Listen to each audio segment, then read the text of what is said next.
Hello అండి, అందరికీ నమస్కారం. ఈరోజు నేను చిన్నులపాయలు ఎలా స్టోర్ చేసుకోవాలో చెప్తానండి. షెల్ఫ్ చాలా చిన్నగా ఉంది కదండి. చిన్నులపాయలు చూడండి ఎంత ప్లేస్ ఆక్యుపై చేసేసిందో. ఇలాంటప్పుడు అండి ఈ బాటిల్లో ఈ చిన్నులపాయలన్నీ స్టోర్ చేస్తాను చూడండి. ఇప్పుడు ఇదిగండి, ఇక్కడ నుండి ఇంతవరకే కట్ చేసుకోవాలండి. మధ్యలోకి ఈ భాగం వదిలేయాలి, ఈ భాగం వదిలేయాలండి. మధ్యలో మాత్రమే కట్ చేసుకుందాము.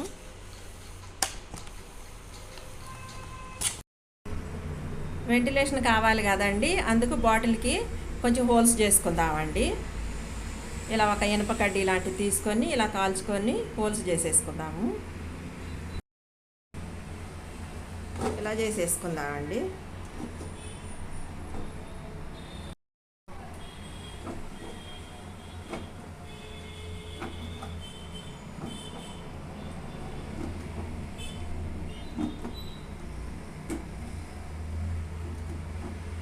చూడండి, ఇలా హోల్స్ పెట్టేశాను. గ్రీన్ బాటిల్ కదా, అంత కనిపించడం లేదేమో మీకు. ఇలా కట్ చేసిన దగ్గరండి సపరేట్ చేసుకొని ఒక్కొక్కటి ఇలా పెట్టేసుకుందామండి. అన్నీ ఇలా పెట్టేసుకోవడమేనండి. చూశారు కదండి బాటిల్ ఎలా నింపేశాను.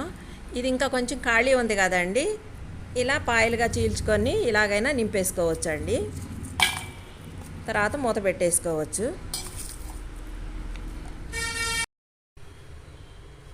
తక్కువ ప్లేస్లోనే బాటిల్ పెట్టేశాను చూడండి.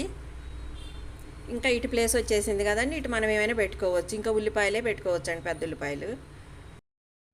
బాటిల్ పడేయకుండా రీయూజ్ ఎలా చేసుకోవాలో చూశారు కదండి. ఈ టిప్ నచ్చితే మాత్రం తప్పకుండా లైక్ అయితే చేయండి.